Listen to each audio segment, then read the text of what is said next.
서구화된 식습관과 운동 부족으로 인해서 전 세계의 당뇨 환자들이 급증을 하고 있습니다.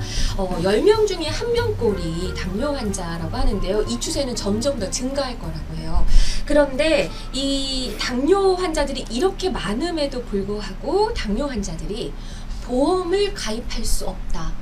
생명보험을. 네, 생명보험에서 가장 꺼리는 질병이 바로 당뇨다. 뭐 이런 얘기가 들리고 있습니다. 자, 그래서 오늘은요, 생명보험사에서 보는 이 당뇨의 시점과 그리고 직접 의료인을 모시고 의료인이 보는 이 당뇨 환자의 시점에 어떤 차이가 있는지에 대해서 한번 알아보도록 하겠습니다. 네. 최근에 그 언더라이더한테 편지를 하나 받았는데 어떤 그 가입 신청하신 분의 결과에 대해서 근데 이제 타입 1이어서 타입 2일 경우보다 조금 더 안 좋게 바라보는 내용을 썼더라고요. 타입 1하고 2하고 정확하게 어떻게 틀린지를 좀 말씀해 주시죠. 보통 타입 1하고 타입 2의 아주 가장 큰 차이점은 타입 1은 나이가 어릴 때 아주 젊을 때 발병을 해요. 그래서 보통 어린이 소아당뇨라고 하죠. 그렇게 어린이라든지 아니면 청소년기 20살이 되기 티네이저 전에 발병을 하고, 그리고 타입 1 다이어비리이신 분들의 특징이 보통 그 당뇨를 가지신 분들이라도 췌장에서 인슐린 분비가 약간은 되기 때문에 약만 먹어서 그래서 조절이 되는 경우가 많은데, 많은 경우 소아당뇨 타입 1 다이어비리이신 경우는 그 췌장이 아예 인슐린을 분비를 거의 못하는 경우가 많아서 약만 먹어가지고는 조절이 거의 안 돼요. 그래서 그런 분들은 평생 요즘에는 그래도 좋은 기계들이 많아서 인슐린 이게 펌프 같은 거를 몸에다가 해서 계속적으로 그 인슐린 펌프에서 컨티뉴어슬리 그 당 수치를 체크업해서 이렇게 인슐린을 주입하는 그런 그렇게 살아가시거든요. 그런 분들은 그래도 그거를 펌프를 잘 가지고 아무리 잘 그 약을 한다고 해도 일단 발병된 시기가 아주 어릴 때 젊었을 때이기 때문에 그 병을 가지고 살아야 되는 기간이 굉장히 길죠. 그리고 그분들은 그거에 관련된 어떤 합병증이나 이런 것들도 훨씬 많으세요. 그리고 그 약을 평생 자기가 인슐린을 그 밖에서 주입돼서 살아가기 때문에 그거를 자기도 그걸 잘 그나마 따라서 의료인들의 그 오더를 잘 따라서 가면 되는데, 인슐린 그 펌프가 고장이 난다든지 아니면은 그걸 펌프를 안 하고 자기가 하루에 3번씩 이렇게 인슐린 주사를 스스로 맞고 하는 사람들이 그거를 뭐 어디가 아프다든지 아니면 뭐 잊어버렸다든지 아니면 무슨 뭐 젊은 애들이니까 스포츠를 한다든지 뭐 어디 클럽에서 뭐 어디 놀러 간다든지 뭐 이런 여러 가지 이유 때문에 그거를 잘 제대로 따라하지 못해서 합병증이 오는 경우가 굉장히 많아요. 유전적인 네, 그분들은 꼭 유전적인 경우 엄마 아빠가 당뇨가 전혀 없는데 소아 당뇨로 타입 1 다이어비리를 가지는 어린이들도 많기 때문에 그거를 유전이다라고 정의할 수는 없어요. 네. 요즘에 관련된 이런 식습관이나 그 타입 1 다이어비리가 어디에서 오는지 그거를 정확하게 이렇게 뭐 의학적으로 이거 한 가지로 설명할 수는 없는데, 어쨌든 사람도 그 어떤 자기 한 가지 장기의 장애를 가지고 태어나시는 분들이 있잖아요. 소화기관이 안 좋으신 분들도 있고 폐가 좀 어릴 때부터 안 좋은 분들도 있고, 이런 분들은 그 췌장이 인슐린 분비를 하는 그 췌장이 어릴 때부터 좀 약하게 태어났다든지 뭐 그런 분들이 있죠. 그런 경우를 타입 1으로. 네, 그런 분들이 타입 1. 타입 2는 보통 이제 후천적으로 나이가 들어서 중년 이후에 나타나는데, 그 처음에는 그 조절이 잘 안 돼도 약으로 조절을 하다가 약을 먹어서 췌장에서 인슐린 분비가 좀 잘 될 수 있도록 하는 약들이 있고, 아니면 뭐 그 췌장 이외에 사실은 췌장에서만 인슐린이 분비가 되는 게 아니라 몸에 있는 이런 머슬이라든지 다른 데에서도 인슐린 분비가 많이 돼요. 그래서 그런 데에서 인슐린 분비하고 이 몸이 인슐린에 반응하는 거를 그 센시티비티를 높여주는 그런 약들이 많이 나와 있기 때문에 그런 약들을 먹어서 이게 우리가 같은 음식을 먹더라도 이 몸에서 그걸 잘 소화시키고 인슐린 분비라든지 인슐린 센시티비티를 잘 조절해서 그 혈당이 너무 많이 올라가지 않도록 그걸 도와주는 그런 그냥 먹는 약, 경구용 약들을 먹어서 조절이 되시는 분들이 있고요. 그런 분들은 그러니까 인슐린 디펜던트가 아니고 non-insulin dependent type 2 다이어비리거든요. 그러니까 그분들은 인슐린 주사를 굳이 맞지 않아요. 그리고 그런 약으로 경구용 약으로 조절이 안 되셔서 그런 분들은 IDDM이라 그래서 인슐린 디펜던트 타입 2 다이어비리인데 그러니까 타입 다이어비리도 그러니까 2형 당뇨도 나눠지는 거죠. 네. 근데 보통 이 A1C가 조절되는 그거는 그거를 보고 결정하고 약을 하는데 타입 2 다이어비리가 이렇게 보통 생기는 시간은 그렇게 어린 나이에 되진 않아요. 그렇군요. 네.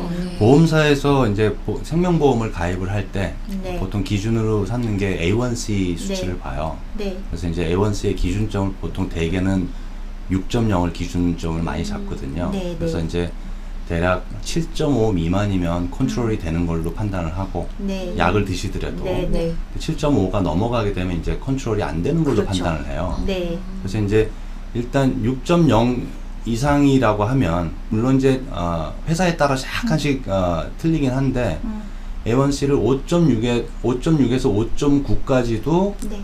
프리폴드 레이팅을 주는 회사가 있고 그죠? 어떤 경우에는 프리폴드 플러스를 주는 회사도 있어요. 그 그래요? 정도 선에서. 네. 회사마다 조금씩 틀려요. 네. 근데 이제 6.0이 넘어가게 되면 실제로 6.0이면 약을 지급을 안 하시죠. 6.0이면 지급을 안 하고요. 그죠? 보통 약을 지급하는 수치?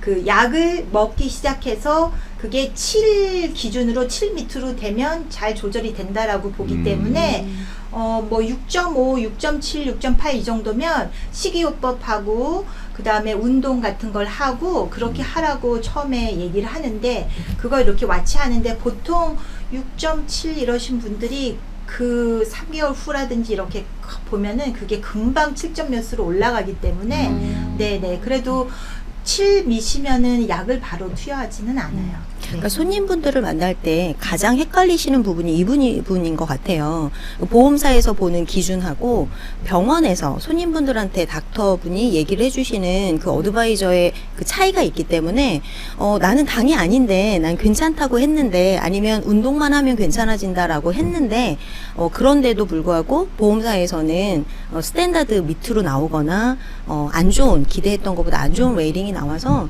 그 부분에 대해서 불만이 생기는 것 같은데 이게 이제 A1C 수치에 따라서 보통 판단을 하는 것 같아요. 그래서 그래요. 등급이 이제 여러 가지가 있어요. 네. 이제 스탠다드라는 레이팅이 있고요. 네. 그다음에 프리폴드 레이팅이 있고 네. 그러니까 보험사가 프리폴드 하는 좋아하는 네. 건강 네. 등급 네. 그다음에 프리폴드 플러스 레이팅이 있어요. 네. 그래서 등급이 여러 가지가 있는데 스탠다드가 사실은 말이 스탠다드지 그냥 일반인이 받을 수 있는 제일 밑에 레이팅으로 보시면 되는데 네. 서브 스탠다드를 주로 받으시죠. 당이 있으시면. 그러니까 그 얘기는 보험료가 올라갈 찬스가 있다는 그렇죠. 거예요. 그래서 네. 이제 6.0을 기준으로 보는데 지금 말씀하셨듯이 6.5, 7.0이면은 거의 약을 안 주시거나 약 네. 드시고 컨트롤이 되면 좋다고 보는데 보험사에서는 어떻게 보냐면 네. 6.0이 넘잖아요. 네. 그러면 거의 당뇨병 환자 비슷하게 취급을 해요. 그러면은 의료계보다는 이 생명보험 회사에서 이 당뇨를 훨씬 더 엄격하게 보는 거네요. 조금 더 위험한 리스크를 가지고 있다고 판단을 하는 거죠. 네. 일반 없는 사람에 비해서. 그렇죠. 네. 네. 합병증 때문에 그렇게 생각을 한다라고 얘기도 나오더라고요. 그래서 어떻게 생각하세요? 왜? 사실은 그 의료인들 그 주치의들도 주치의들에 따라 그거는 약간 그 의견이 좀 달라요. 어떤 분들은 사실은 5.6이나 5.7이 이상이면 프리 다이어베릭, 다이어비리는 아닌데 그 당뇨 전 단계 네. 환자라고 해서 어떤 그 의사 선생님들은 그 단계에서 바로 그 메폴민 같은 그 퍼스트 라인 테라피 그런 약들을 시작하시는 선생님들도 많아요. 근데 그리고 이게 어떤 분이 피 검사를 딱 했는데 처음에 6.2가 나왔는데 뭐 6개월 뒤에 했더니 6.5가 나오고 이게 트렌드가 점점 올라가는 트렌드면은 그리고 이 사람이 그런 식이요법을 한다든지 했는데도 계속 올라가는 트렌드라면 6점 몇 단 7 이하라고 해도 그 사람의 계속 그 트렌드에 따라서 사실은 주치의가 보기에도 이 사람은 약을 먹어야 되겠다라고 하는 그 진단해야 되는 경우가 많이 있어요. 그리고 실제적으로 5.7이 넘어가는 거는 프리 다이아베틱이라는 거는 언제든지 다이아베틱으로 시작할 그 수 사람 있는. 네네 할 수 있는 사람들이기 때문에 네 보통 일반적으로 항상 5.2, 5.3 이렇게 해서 별로 그 췌장에 문제가 없으시고 당뇨에 그런 게 없으신 분들은 뭐 사람들이 뭐 뚱뚱하면 당뇨에 걸리고 뭐 이런데 정말 굉장히 비만이시고 이러신 분들도 전혀 그런 A1 수치는 상관관계가 그렇게 네네 없구나. 아니죠. 그래도 비만이신 아주 영향은 비만이신 끼치지만. 분들이 훨씬 더 당뇨인 경우가 많죠. 음. 그래서 메타볼릭 신드롬이라 그래서 비만은 당뇨하고 굉장히 밀접한 관계가 있어서 아마 생명보험에도 마찬가지로 당뇨만큼 비만도 안 좋게 볼 네. 거예요. 근데 실제적으로 비만이 아닌데도 불구하고 그렇게 그 당뇨 그런 A1C가 5점대가 아니고 6점대로 이렇게 올라가셔서 왔다 갔다 하시는 분들은 그런 분들은 7, 8, 9로 정말 금방 올라가길 수 있기 때문에 그 프리 다이아베틱인 그 사람들에 대해서 보는 시각이 아무래도 그 보험회사 측에서는 더 스트릭하게 볼 수밖에 없죠. 궁금한 게 있는데요. 그 네. 예전 케이스인데 네. 이제 60 보험회사는 주로 이제 기준점을 잡는 게 나이 60을 기준으로 많이 보더라고요. 네, 네. 60 미만인 분인데, 그러니까 45세 뭐 이런 분이 보통 이제 애뉴얼 체크업을 안 하시는 분들도 많으니까 그냥 네. 생명보험을 가입을 하려고 딱 피를 뽑았는데 6점 얼마가 넘었어요. 네. 네. 근데 이제 본인이 인지하지 못하는 상황에서 매니지도 안 되는 상황에서 6점 얼마가 넘어서 네. 등급이 아주 안 좋게 나오거나 보통 보험사에서는 디클라인을 시켜요, 그런 경우에. 근데 만약에 비슷한 케이스라면 네.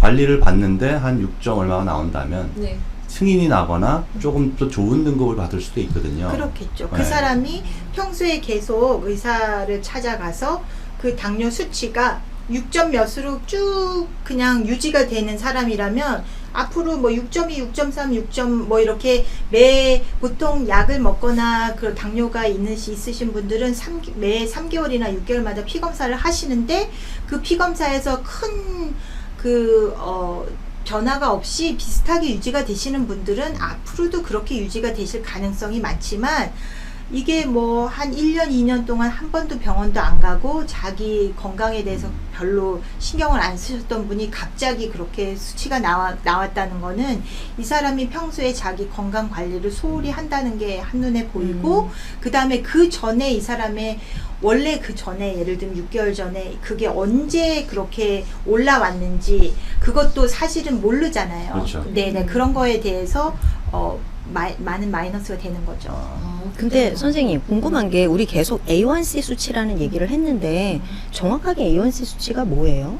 그 A1C 수치는 그 우리 몸에 피에 그 피 안에 그 왜 백혈구, 적혈구 뭐 이런 게 있다는 건 아시죠? 네. 그 적혈구 중에서 적혈구의 그 한 부분인 헤모글로빈이라는 거에 들어보셨죠? 네. 네네. 그 헤모글로빈에 달라붙어 그 어떤 그 슈가가 그 당분이 그 헤모글로빈에 잘 달라붙어요.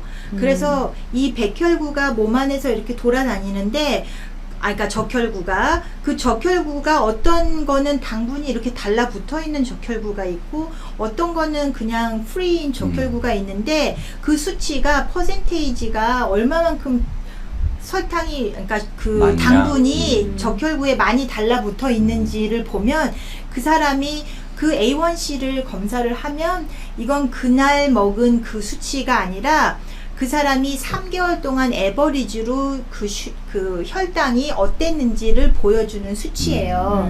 그래서 그걸 보면 그 사람의 평소의 식습관이나 그런 것들이 보이는 거죠. 그래서 A1C는 갑자기 식습관을 바꾼다고 해도 그게 갑자기 변하진 않아요. 네, 그렇기 때문에 A1C를 많이 보고 사실은 그냥 이렇게 손을 해서 혈당 검사를 하면 그 검사는 뭐 단 거를 많이 먹으면 150, 200으로도 일반인들도 막 200까지 올라갈 수도 있어요. 갑자기 단 걸 많이 먹어서 머리가 띵할 정도로 네. 단 걸 먹으면 일반인들도 그렇게 올라갈 수 있는데 그 인슐린이 분비가 잘 되기 때문에 보통 사람들은 그게 금방 정상적으로 내려오죠. 네. 근데 다른 당뇨가 있으신 분들은 인슐린이 분비가 안 되니까 그게 올라간 상태에서 1시간이 지나고 2시간이 지나고 얘네들이 잘 떨어지지 않고 있기 때문에 그러면 그러니까 피 안에 돌아다니는 당분이 많아서 그 당분들이 적혈구에 달라붙어서 있는 그 웨이트를 측정한 게 바로 그 A1C예요. 그렇군요. 그러면은 네. 밥을 한 끼 굶고 네. 검사를 한다 그래서 A1C 수치가 내려가는 건 그렇지 아니겠네요. 않죠. 네, 그게 그렇게 큰 차이가 별로 없어요. 네, 네. 자, 네. 그러면 제가 한 가지 더 급하게 또 질문을 아, 드릴게요. 네. 이 경험치에 이제 네. 저희가 이제 어플라이 많이 해봤으니까 이제 회사별로 조금 더 너그럽게 보는 회사도 있고요. 조금 더 스트릭하게 보는 회사도 있고 그런데 대부분 이제 60대 이상일 때 60대 이상이신 분이 약을 잘 드시고 컨트롤을 받으시면 그러면 이제 대략 스탠다드 정도는 항상 받으실 수 있다. 네, 이게 네. 일반적인 거고요. 아주 7.5 이상 막 8 뭐 이렇게 넘어가서 뭐 인슐린 주사를 맞는다든지 그렇더라고 하더라도 어플라이를 못하는 건 아니고 등급이 조금 떨어질 수는 있죠. 그렇게 되는데 저거를 보더라고 얼마나 오래됐냐를 봐요 항상 언더라이더가. 네. 발견 시점이 언제냐, 이게 10년이냐, 네. 아니면 최근에 발견이냐, 이거를 되게 중요하게 네. 보던데 왜 네. 그래요, 그거는? 그게 병이 그 사람이 보통 당뇨에 걸리신 분들, 당뇨병을 알게 되신 분들은 이게 시간이 지나면 지날수록 그게 조금씩 약 같은 경우도 처음에 먹다가 라이프 스타일 자체를 완전히 바꾸지 않으시고 같은 체격에 같은 음식을 먹고 그렇게 되면 사실은 약을 먹더라도 그게 이제 처음에 조절이 잘 되다가 점점 조절이 안 돼서 약을 하나 먹다가 하나를 더 먹게 되고 그래서 이 당뇨가 점점 심해지시는 분들은 처음에 하나로 시작해서 두 가지 먹고 약이 점점 많아져요. 그렇게 되면 그 사람의 그 히스토리에 따라서 그만큼 이 안 좋아질 그런 확률이 더 올라가고 거기다가 플러스 당뇨가 오래되면 오래될수록 안에 있는 내부 장기의 손상들이 더 많아져요. 그래서 당뇨가 췌장만 문제가 되는 게 아니라 당뇨가 오래돼서 그게 컨트롤이 잘 되는 경우는 좋지만 당뇨가 있으면서 컨트롤을 아주 잘 하시는 분들이 그렇게 많진 않아요. 그게 좀 이렇게 당뇨가 왔다 갔다 하고 식이요법도 잘 하다가 뭐 갑자기 수술을 받으신다거나 감기에 걸렸다거나 그러면 수치가 조절이 잘 안 된다거나 이러시면서 당뇨가 제일 많이 이제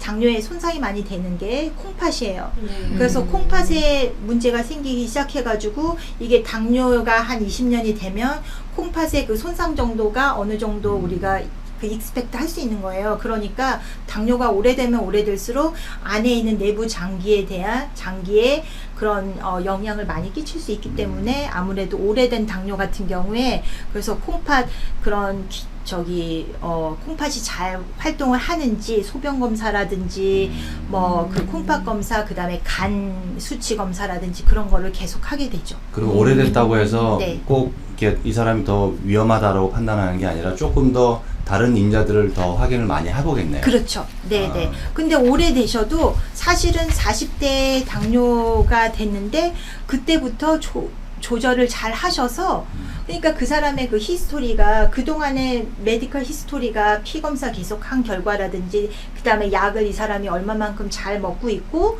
그래서 그 검사 결과를 하면 20년 동안 사실은 꾸준히 잘 되고 있는 그걸 보면은 네. 금방 보면 수치만 보면 다 나오기 때문에 그걸 보면 그냥 단순하게 오래됐기 때문에 이 사람은 무조건 스탠다드가 안 나오고 낮은 등급이 나오겠다는 아닐 수 있어요. 그래요? 오래됐다고 하더라도 물론 얼마 안 된 사람보다 20년 된 사람이 리스크는 더 크지만 그거를 잘 조절하시고 식이요법도 잘 하시고 약 처음에 먹기 시작한 그 약 하나로 그냥 끝까지 20년 동안 그 약 하나만으로 조절되시는 그런 분들도 계시기 때문에 그래서 네, 네. 보통 이제 어플라이를 하면 네. 이렇게 당이 좀 이렇게 있으신 분들은 APS라 그래서 네. Attendance Physician Statement을 꼭 봐요. 그러니까 그 병원 기록을 이만큼이 되는 사람들도 그쵸. 있고 그걸 오. 병원 보험사에서 오더해서 다 보는 이유가 그런 맞아요. 이유거든요. 네. 그걸 오더하는 횟수가 당이 있으신 분일수록 그걸 거의 다 오더를 해서 보죠. 그쵸. 보험사에서는. 그렇군요. 보통은 이제 생명보험을 가입을 하려고 하면은 나는 당뇨 환자야. 그러면은 나는 이제 거절당하겠지? 아니면 보험료가 정말 너무 어마어마해서 안 드는 게 더 낫지 않을까? 이런 생각을 하는 분들도 계시는데 지금 말씀을 들어보니까 내가 꾸준히 약을 잘 먹고 관리만 잘 하면은 어느 정도 좋은 등급은 충분히 받을 수 있다. 그렇죠. 네. 그렇군요. 그리고 이제 에이전트분이 경험치에 따라서 네. 각 회사별로 어느 회사가 당에 대해서 더 제네러스한지는 저희가 알고 있죠. 그렇군요. 그러니까 보험사마다 이 회사는 뭐 이런 병에 더 제너러스하고 뭐 병이라기보다는 좀 어려운 케이스, 이런 케이스를 똑같이 넣어봤더니 네. 저 회사는 굉장히 제너러스하게 잘 나오더라. 아. 이런 것들이 있어요, 사실. 그래요. 이게 사람이 하는 일이니까 네. 언더라이터도 언더라이터가 메디컬적인 거를 리뷰를 할 때 물론 그 보험사마다 다 닥터들이 있거든요. 네. 근데 닥터들마다 약간 보는 의향이나 의견이 약간씩 틀릴 수 있기 때문에 네. 결과가 조금씩 다르게 나올 수 있죠. 그렇습니다. 네. 뭐 내가 질병을 가지고 있다고 해서 그래서 나는 보험 거절당하겠지 미리 겁먹지 마시고요. 관리 잘 하시고 그리고 능력 있는 이 에이전트 분들을 만나면은 여러분들이 조금 더 저렴한 가격으로 좋은 등급으로 생명보험 가입을 하실 수 있으니까요. 여러분들 그런 거를 한번 문의를 해보시기를 바랍니다. 네. 오늘 블루앵커 재정보험의 전문가들과 함께 당뇨에 대해서 얘기를 나눠봤습니다. 오늘 고맙습니다. 감사합니다. 감사합니다.